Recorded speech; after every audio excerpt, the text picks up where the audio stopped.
So we're going to discuss about, the pool of talent that Cuba has to offer, whether this is mobilized and used to support economic growth, but also in terms of what are the opportunities that this may open up. And to discuss that, I would like to call the panel to come over the platform. So the first one is Tomas Bilbao, who is not related to me, despite the name, and he's the executive director of Cuba Study Group. Pedro Freyre, who is a partner at Akerman, who is a company that focuses on inward investment in the US and outward investment towards Latin America, and he's a professor at Columbia University. And finally is Ricardo Torres, who is a professor at the Centro de Estudios de la Economía Cubana at the University of Havana that you already know because he was with us in a previous panel. So welcome all, and let's start the discussion. So as it happens a little bit with health, when we regard Cuban educational system in general, we always see it as a success story in the context of Latin America. And, this is due to universal schooling, very high literacy rates. And, this is something that it has created a boost in the sense that, Cuban educational system is a success story. But Pedro, I would like to start with you and ask you a little bit if you can give us, an overview of how is the educational system in Cuba, especially, if it is also providing the set of skills that are needed in a changing economy. Well, thank you. It's a pleasure to be here this afternoon. This is a lot more fun than doing billable time. But it is not quite as much fun as going to Havana every now and then. Insofar as the Cuban educational system is concerned, we have good news and bad news. The good news everybody knows, which is Cuba has an extraordinarily high literacy rate, something in the order of 99%, which of course sets it apart from all its peers in the Caribbean, Latin American, Central American region. That's the good news. The other good news is they have a substantial number of educational centers. They have over 20 universities, over 40 technical schools. So the infrastructure for education is in place. There is a Ministry of Education that controls it centrally and a Ministry of Higher Education that controls the higher learnings. By the way, let me give credit where credit is due. My numbers and information come from the Havana Consulting Group, so hats off to my friend Emilio Morales for helping me prep for this. The bad news is this. Last year, the number of graduates from the Cuban educational system declined by something in the order of 21%, and that's worrisome. The number of teachers in the Cuban educational system declined by 4%. That's also worrisome. And I think some of this is indicative of not only the educational problems, but the fundamental lack of economic development in Cuba, which of course has forced Cuba to make some choices as to where to put its investment. And you're correct that the Cuban educational system has been traditionally a success story for this government. But they have been facing the harsh realities of lack of economic development and lack of investment in the infrastructure and lack of diversity in their business, and now they're having to pay the piper. So that's a concern. And to respond to the second part of your question, is the education being really focused on what the need is? And the answer again here is yes and no. Yes, in the sense that when you go to Cuba, for example, my greatest touch is in the tourism industry. And I have to tell you that the Cuban employees are charming, welcoming, helpful, well-trained, polite. I mean, you could not find, I can't say enough words as to what a good impression it makes. The bad news is their English skills are not quite up to snuff. The level of efficiency in delivering services is, as I say, not quite ready for prime time. The willingness is there. The willingness is absolutely there. You're not going to find anybody more servicial or hospitalario than a Cuban. That's just the way we are. I can't help it. Pride of birth. That's the way Cubans are. But because of that lack of resources, because of the lack of technical training, they're not quite ready for prime time. So And you can see the difference. I mean, for example, I was staying at the Parque Central last time I was there. Parque Central is run by, not because they're my client, but they're a great group, like Iberostar. And you could see that the training of those folks was absolutely top flight. I have stayed at other hotels, I won't mention names because I don't like to talk about the negative, which are not part of major chains. They're run by somebody else. And although the willingness is again there, the training lacks and the polish is not quite there, and the ability to deliver the solution is not quite there. So bottom line, I think that the Cuban educational system, one of the challenges it's going to have, like everything else in Cuban society, it's centrally planned, top-down, instead of being driven by the market. And I think the challenge for Cuba now is, as they open up that private space, is to allow also for the educational system to be driven by the market. Yeah, and I think that a little bit, Ricardo, this is what I also wanted to touch upon with you, because you work in a higher education institution in Cuba, and we hear that, it's a mixed story of success for basic indicators, but, when we go to some higher level of skills, sometimes, there is a little bit of a gap there, and I was wondering, in your view, which are the main challenges that the educational system is currently facing. So we heard a little bit about lack of investment or insufficient investment. Are there any other factors that you think that may be affecting the delivery of the quality of the educational system at the moment? Well, I would say, I'll start by saying that definitely we've seen a decrease in the quality of education at all levels, I would say, but especially basic education during the last 20, 25 years. That of course, is problematic. We all Cubans are very proud of our educational achievements, and I think there is a broad consensus in Cuba about keeping and maintaining and even expanding that system, but certainly it faces many challenges. If you look at, generally speaking, returns on education are very low in Cuba by any standard. If we, look at the numbers of, economic growth, productivity, efficiency, innovation, the sophistication of the business community in general. So there is no matching between what we have right now and the level of, the years of schooling in Cuba. So I think that is I would try to frame the problems in two dimensions. So one, I think, has to do with what we may call hard infrastructure, which means that if we want to create wealth, if we want to improve living standards, if we want to speed up economic growth, so we need, human capital is critical, but not only human capital. You need to complement human capital with other things, and that is physical capital, for instance. So I think there is a tremendous problem in Cuba right now in terms of investment, and I will mention 3 points around investment. One is the volume. So we badly need to increase investment levels in Cuba.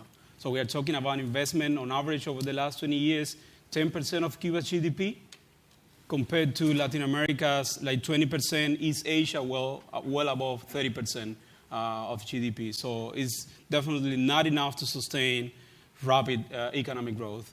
Then we also have a problem with, I would say, the efficiency of that investment.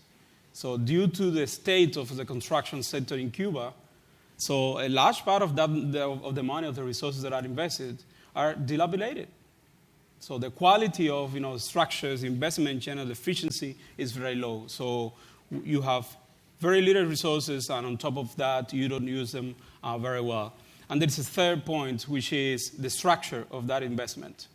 And I would like to link that to the ICT infrastructure, information and communication technologies. So that, that's a platform for the 21st century. So any country that aspires to have decent economic performance in this century can afford to avoid investing heavily in ICT infrastructure. And it has become more important, globally speaking, vis-a-vis, let's say, railroads or roads or airports in these days. So we have to, on top of increasing investment levels, we have to put a lot more money on ICT infrastructure, which is a big enabler of exploring human talent and human knowledge in these days, internet and all connected activities. And the other dimension, I may call it soft infrastructure, which is the incentive structure in the economy. So how can we do to, give those who, are skillful, so are well-trained, a possibility, an opportunity to use that talent in our economy within Cuba to produce wealth for Cubans. Mm-hmm. I would like to build on. And that is related to something that Pedro mentioned around now there's been an expansion in the private sector, but so far the list of activities that are allowed for the private sector are basically manualities, low value-added activities. There is no correspondence. It's incoherent. It's really a waste of talent, human talent, a waste of energy. And, sometimes the outcome is very unpleasant.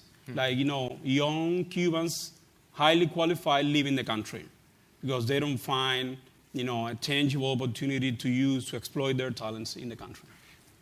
Just for clarification a little bit, when you say investment, you mean investment not only in education, but investment in general, so that there is a lack of ecosystem in order to be able to utilize the skills that are being developed in Cuba. Is that correct? Yeah, that is correct. I mean, you need to invest in education. I think, again, there is a consensus in Cuba, broad consensus. I would say well above 90% of the population support public education, public health care. So we need to put even more resources to those, but that's not enough to use that talent. So you create the talent on the one hand, but on the other you have to give it the opportunity to be exploited in the country. And there's a famous economist, Robert Lucas, that once said, in order to have a good programmer, you need a computer. Mm-hmm. So you may have, may spend, the whole day, whole week in a classroom, receiving lessons, but at the end of the day, if you want to be a good programmer, you need a computer. And that applies to every occupation, every job. And I think that also that is relating to the fact, if I reread what you are saying a little bit, there are supply issues in terms of the delivery of these skills, but there are also problems in the demand for that skills, and that takes me a little bit, Tomas, to my next question to you, which is about entrepreneurship in Cuba. So what we see is that when there is talent, much of this talent is directed to the public sector because of how the economy has traditionally been run, while entrepreneurship has been, almost inexistent, or it has been very small level type of entrepreneurship. So we have heard this morning about the Cuenta propistas, but there are difficulties in scaling up when they want to do so.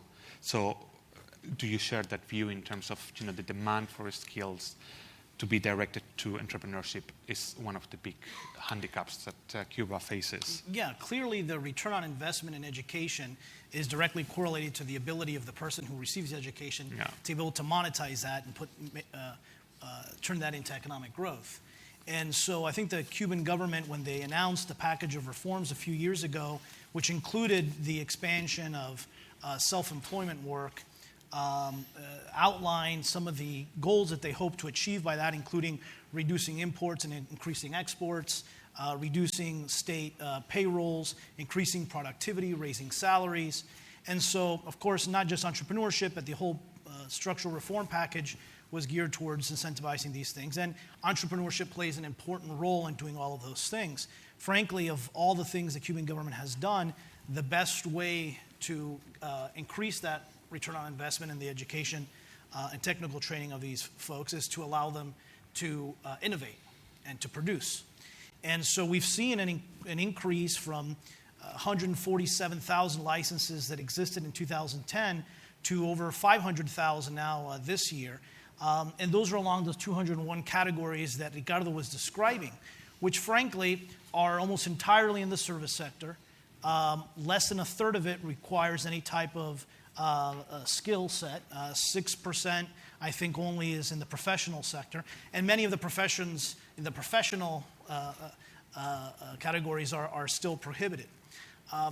More than that, there's a number of limitations, both on the Cuban side and frankly on the U.S. side too, to be fair, that have inhibited the ability of these folks to grow more than they could, to realize their full potential.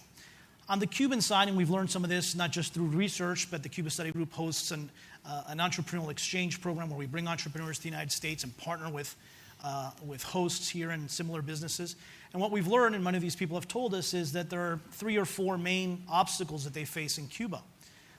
One of the main ones that everyone points out is a lack of a wholesale market. Of course, being competitive, for example, if you're running a restaurant, one of our chefs told us, if you're running a restaurant and you're purchasing flour and chicken and beef at the same rate that the person whose best alternative is to eat at home is, then, of course, your food costs, which are the biggest or the most important part of running a restaurant, are significantly higher than they should be. So not just having access to the right prices, but they also joke and say, you know what, we'd be even willing to continue to pay more if we knew there was always going to be flour at the store when we went there. Mm-hmm. So the reliable supply of those inputs is also a big problem. Also financing. And while family remittances have helped fuel 70 to 80% of a lot of these business by some estimates, the reality is that not every Cuban has access to family remittances, and that not every family member living abroad has the ability to send over what sometimes is $10,000, $20,000, $30,000, $40,000, $50,000 to start some of these businesses. So that's a significant obstacle as well. And then, of course, the regulatory environment in Cuba, which doesn't allow businesses to have the type of predictability that you would want to have as an entrepreneur. It's difficult enough being an entrepreneur anywhere, especially in a country where, for example, you have a progressive tax system in a way that is designed to, quote, avoid the accumulation of wealth. So an entrepreneur can only have one license for one type of work. They can have other licenses for other types of work, but only one to operate a restaurant, which necessarily caps their ability to grow, to franchise, to increase productivity.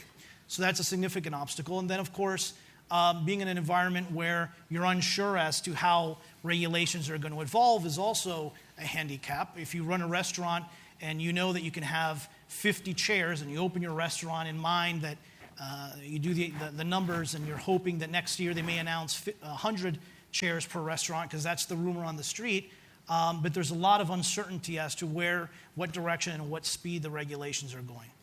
On the U.S. side, of course, the biggest obstacle is the U.S. embargo. The U.S. market is the most obvious market for the Cuban economy and for Cuban entrepreneurs.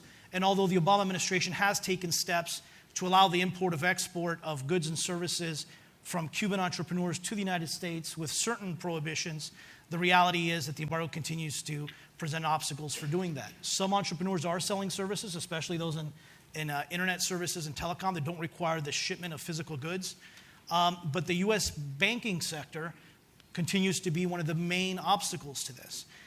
Even for some of these entrepreneurs, even if they are able to secure the inputs, many times from abroad, and the financing, and the qualified staff, and produce a good product, and are able to export it, U.S. banks, because of the cost-benefit analysis between the cost of compliance and, of course, the threat of U.S. sanctions from OFAC, will simply refuse to transact approved transactions.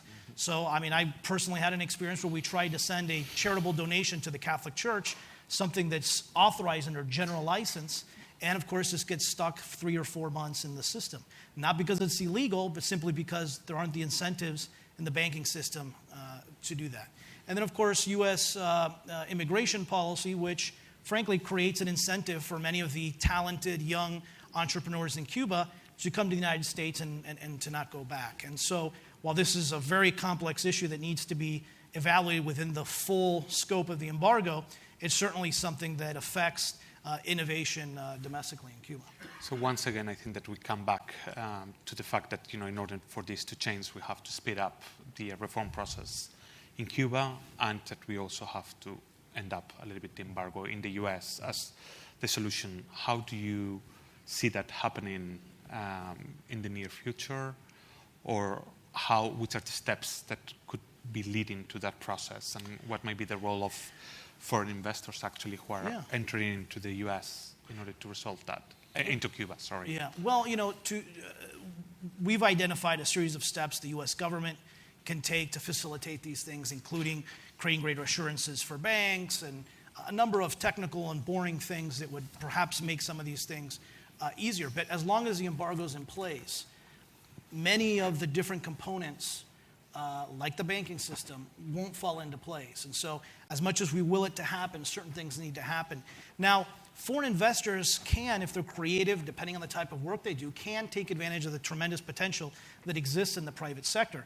A great example of that is Airbnb, which, because of the nature of their business, were able to connect a huge demand to supply locally. And they were benefited, of course, by the fact that Cuba already had regulations in that area, and to take advantage of the hard work, creativity of the Cuban people. There are also tech companies. I know of one, for example, in South Florida that hires Cuban programmers. And the Cuban programmers were able to solve their biggest obstacle and make them competitive because they literally hired 10 Cuban programmers to figure out how to program something that would make their business much more competitive. And of course, they run into the problems now of how do they pay them and all these things of the banking system. But I think that for foreign investors that are looking towards Cuba, there's a lot of potential in Cuba. And of course, depending on what the labor relationship is, what the contractual relationship is between the foreign investor and the entrepreneur or an employee that they get through the state contracting agency, I think you'll see that there's quite a bit of difference in the potential that can be unlocked there. Yeah, and Pedro, this is kind of your main business as well. Yeah. Do you share those views? And also in terms of the process of reforms in Cuba, what do you think that may be the likely scenario and what Cuba can learn from what has happened in other countries? I am waiting with bated breath for the 7th Party Congress, which is scheduled to start April 16th. And that date has a significance. That date is the anniversary in 1961 of the announcement of the socialist nature of the revolution. So I think there was a message being sent there in some way. But just like we saw the lineamientos come out of the 6th Party Congress, I think it'll be interesting to see what happens with the 7th. I suspect that a generational relief process will be there. But to your point of opportunity, I'll give you a wonderful anecdote. In my next to last visit to Havana, I hooked up with a gentleman called Julito. And Julito runs an outfit called Nostalgia Cars, Inc. Of course, nothing could be more iconic. Cuba, the symbol of Cuba is a 1959 Chevy. Yeah. If you look at the pictures of the opening of the U.S. Embassy, right behind Secretary Kerry, there's a black 1959 Chevy Impala, impeccably restored, impeccably restored. And he sent it to pick me up at the hotel, and I rode in it. And since I'm a car guy, I realized that the engine in that car was not a 283 Chevy V8. That was not the engine. So he takes me to his shop, which is next to La Plaza de la Revolución. And this is an astonishing thing. I mean, he has cars in all stages of repairs, a 1940 Ford. He's got another 59 Impala convertible, blah, blah, blah, and people are walking in and out, and it looks like a disaster, but it's organized disaster. And let me say as an aside that the best mechanics in the world are in Cuba. These guys will make the Titanic sail again. They're incredible. So I asked him, I said, well, tell me, what is the engine in this car? And he says, this is a 5-cylinder Mercedes-Benz turbo diesel. And I go, how the hell did a 5-cylinder Mercedes-Benz turbo diesel get into a 1959 Impala? And I linked that up with something else, another experience I had, which is I was driven to the airport on another trip in one of those enormous Chaika limousines that the Russians used to have. This one used to belong to El Comandante at one point. And that had a 5-cylinder Mercedes-Benz turbo diesel. So I'm beginning to see a pattern here. And I'm going, where did all these engines come from? And they go, the government bought a batch of junked engines from the Germans some years ago and made them available so that we could repower all these vehicles. Now, this to me is sort of a wonderful example of a very different approach to life between a centrally planned socialist economy, which is we're going to buy cheap engines that are less polluting, and we'll let we'll put them in and this and that and the other, and the capitalist approach which would have been let's throw the 1959 Chevy into the ocean to make a reef, and let's buy a 2015 BMW 428 and have at it. Because we have the economy. But the point is that the level of entrepreneurial thought, the level of hard work, the level of creativity of many of the folks that I have met in Cuba. And I don't want to be as a panacea, because there are lazy people in Cuba, just like there are lazy people in DC and in Miami. But I will tell you that the level of activity, of thoughtfulness, of eagerness to make things happen is through the roof. It's absolutely outstanding. And I was talking to Julito, and I could see, I mean, I'm itching to get him capital to set up an assembly line to refurbish American 1959 Chevys in beautiful condition with brand new chrome and the whole thing, and send them back to the U.S. and sell them for $300,000. It can be done. It is doable, absolutely doable. All we need to do is get rid of the embargo. And I'm talking to Lincoln Diaz-Balart about that. And get rid of the embargo on one side and open up the Cuban economy on the other. I'm talking to Raul about that. Once we get those two guys to see the light, it'll be great. As Donald Trump would say, it'll be great, it'll be fine, trust me, great people working on it. Huge. Yes, I think that we have... It's huge. We have two big assumptions there in that case, but I think that what you're saying also is that the raw material for innovation, for creativity, for entrepreneurship is there. We just need to create the right environment to do so.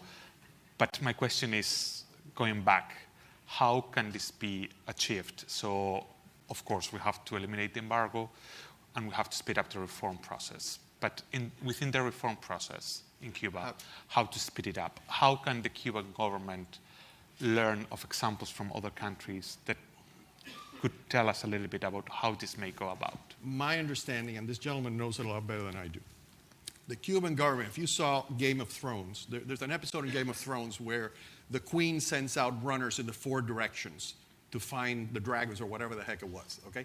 The Cuban government sent runners around the world to look at Vietnam and China and New Zealand and this and that and say, which of these economic models can we adopt? And of course, being Cuban, I'm sure that what they will come up with will have nothing to do with any of those, but it'll be a Cuban mixture of all of those. But on a more serious note, I mean, Cuba faces a daunting set of challenges.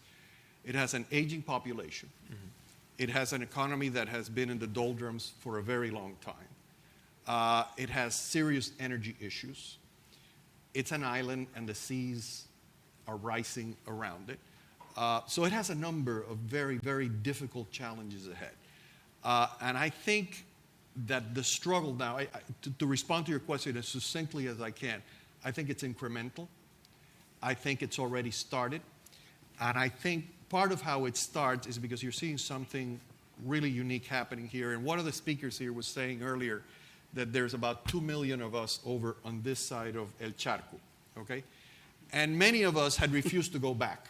Some of us have been going back for a very long time. I kind of was in the middle. I didn't want to go there, and then I went. And I give my ex-wife, who's sitting in the audience here, credit for seeing it before I did.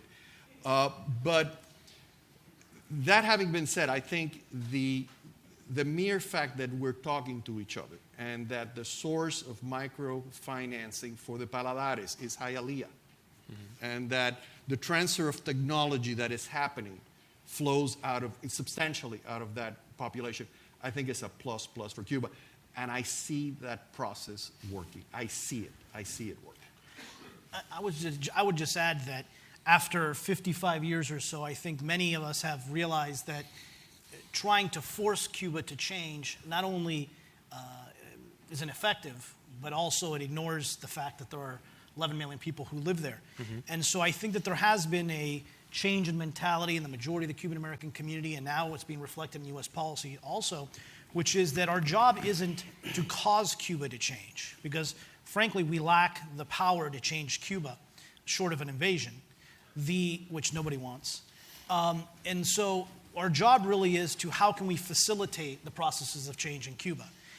And I think that the way that we do that is by, one, acknowledging that Cuba's future will be determined and will be led by Cubans who live in the island, because they're the folks who live there, they're the folks mm-hmm. who are going to hopefully build a future there. And then by increasing the flow of people, resources, and information to the island, like Pedro was saying. He was describing the importance of family members going back and forth, carrying goods, which entrepreneurs use to start or sell things in their businesses.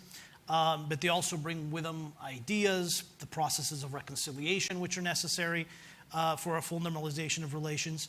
And they bring with them information and resources.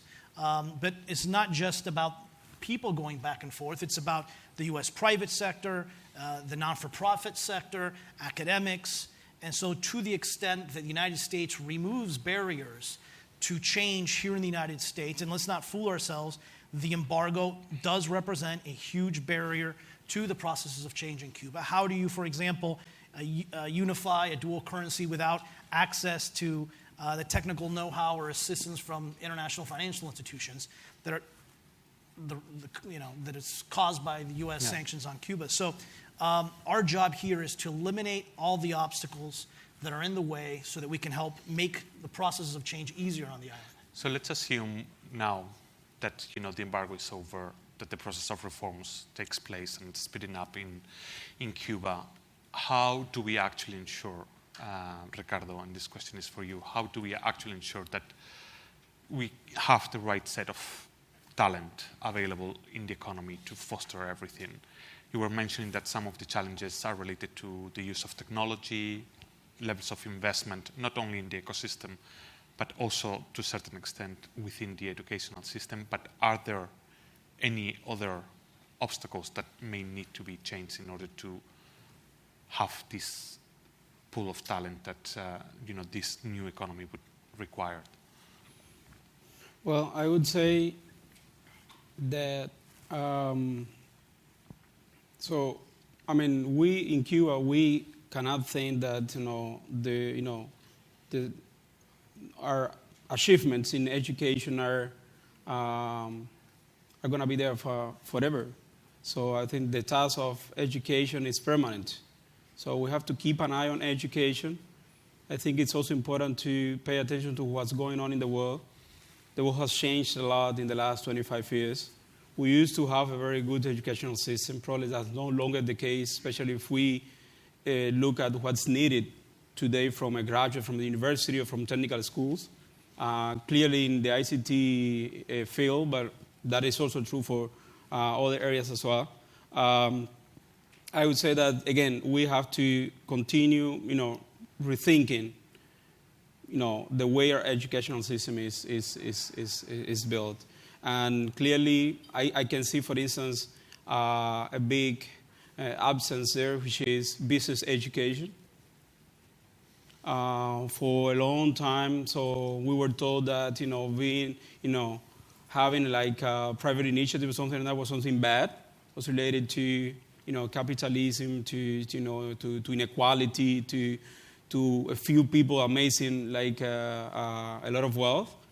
So it's clear to me now that there is no future for Cuba. We don't allow Cubans living in the island to fully use what they have best, which is their talents, basically. And, very often, in both sides, I would say, we have this situation in which a number of people keep on talking on behalf of the Cuban people. So I would say, stop doing that. So pay attention to what the Cuban people have to say about themselves.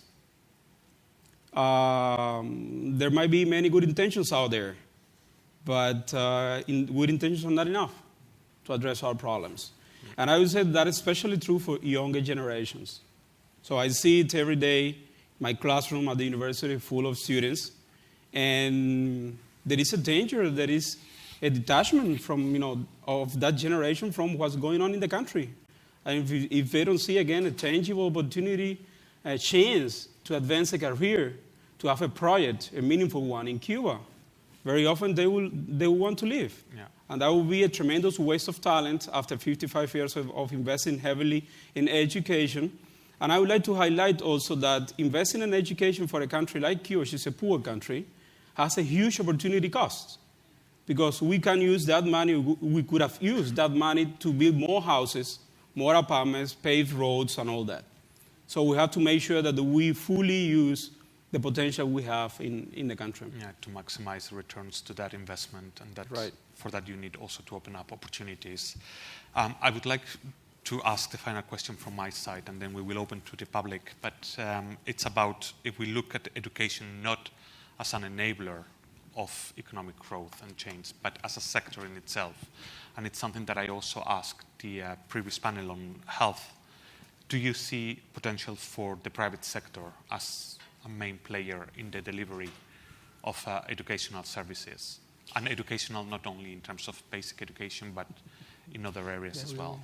That would take a massive sea change in the philosophy of the Cuban government. Cuba had a very robust, very vigorous private educational system right up until 1959.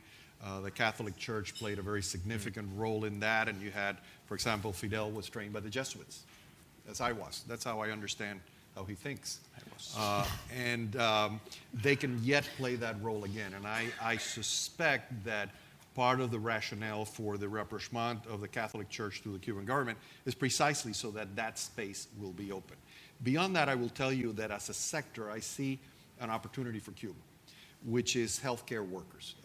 Cuba has the right to be proud of its healthcare sector and its training of healthcare workers, and you saw it in their response to the Ebola crisis and so forth. I think that as the U.S. population ages, Cuba can be a source of training, can be a source of services in that area, and they have spent substantial amounts of investment in creating that infrastructure for training. So the opportunity is there. Beyond that, I think that the issue here is agility. I think that the Cuban government, the people who rule Cuba at the moment, need to do a little bit of a gut check. And I suspect that the younger generations are really doing a very substantial gut check. And the question I always ask them is, what kind of a future do you want for your children? What kind of a country do you want? Because the potential is there. Everybody that goes to Cuba sees it.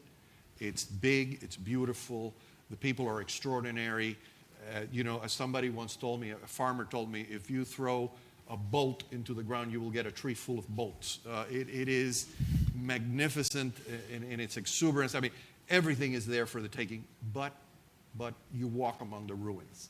And the question is, if you are a young Cuban, how do you rebuild that ruin? Yeah. So with that, I think that we are going to move on for the third and final trivia question for the day. So for those that have been here, you know how it works. So basically, we are going to ask and test about your knowledge of Cuba. So probably you cannot see it in the monitor, but I'm going to read it aloud. Okay. So following a British auction of rare images, it was revealed that in 1959, Fidel Castro and Che Guevara were photographed wearing military fatigues and combat boots, engaged in a round of which of the following sports? Tennis, basketball, or golf? Go. Golf. It's the famous golf game. And the truth behind that one is amazing. Che knew how to play golf. Fidel did not. Shortly after that game, and Che told him, hey, I beat you. Shortly after that game, the golf course was destroyed, and Che was sent off to Bolivia. And that's all I have to say about that. Well, and that is the correct answer. With a very good explanation. So let's open a little bit the floor for questions. Are there any questions here in the room? There's a question there. If you could introduce yourself. So you already asked one question.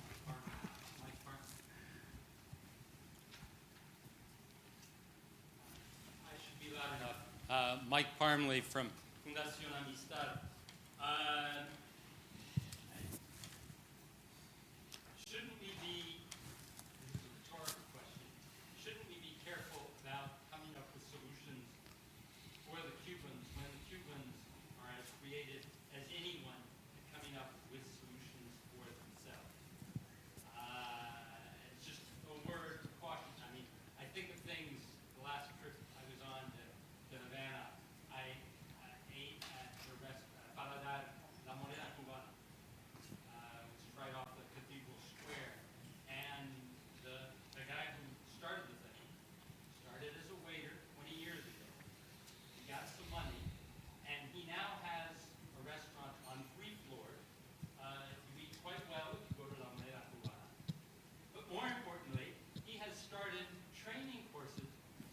for the paladar in the immediate vicinity, because he says, I will only succeed if I have competitors, and so he is training the other paladar owners and the staff in all sorts of things. And if you see the list of courses that his training courses offer, it's a rather impressive thing. This is the example that he said at UCI, Ricardo Torres remembers that. But, you know, I mean, you have real creativity. Just go out on the Malecon and you get real creativity. So, Tomas said, use the quote, you know, the change will come from the island more than anywhere else. And I just think it's an important note. Thank you. I think that we would all agree with that, and you know that we should be careful in being prescriptive in what we are saying here. I think it's just a discussion to inform a little bit that dialogue that should happen internally as well. I would take a question here. We have been talking a lot about what Congress should be doing to lift the embargo. So I would like to take the second question here, which is about higher education. And Ricardo, is something that you were mentioning. So in terms of the drop in the numbers of students going into higher education, and the fact that now with the new opportunities to be Cuenta propistas, and so that probably this is a better return for themselves, or they think that this is a better return for themselves, and that's why we see the lower numbers in higher education. What do you think?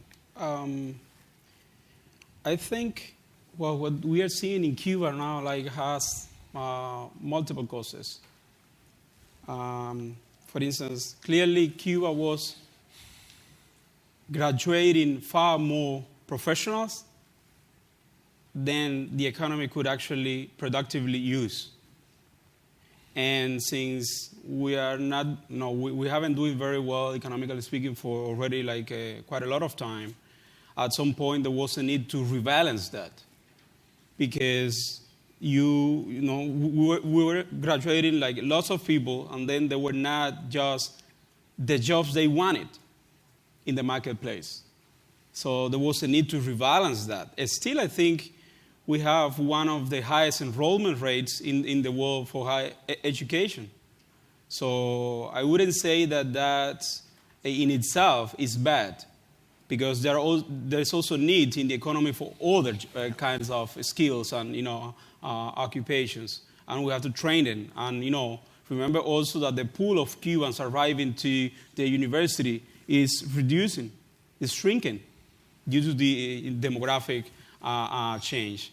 So and then it's also important to, in my opinion, to pay more attention to what the economy needs. Instead of saying, okay, I'll graduate, a number of, professionals out of pride.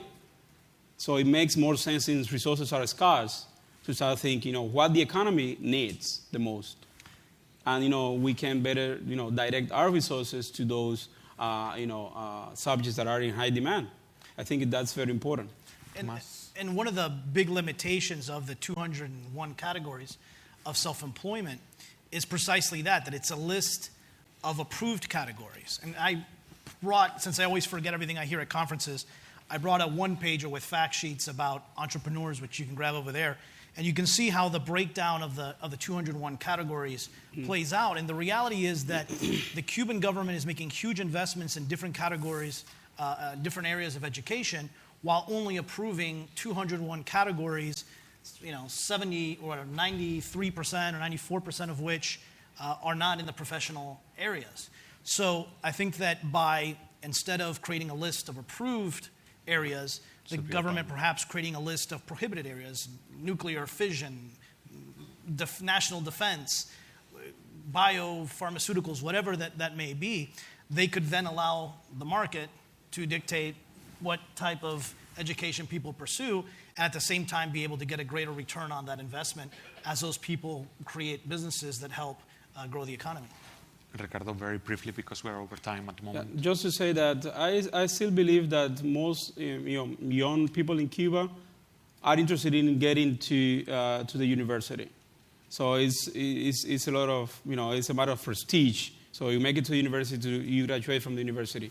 But it's also true that somehow people are becoming more pickier, because they know that now there are opportunities in the private sector, in other sectors, after you graduate.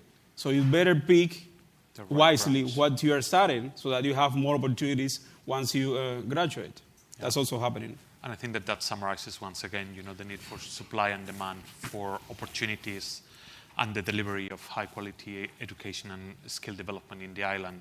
And with that, I would like to conclude this panel, not without thanking all three panelists for your contribution. So thank you very much. Thank you. Thanks. And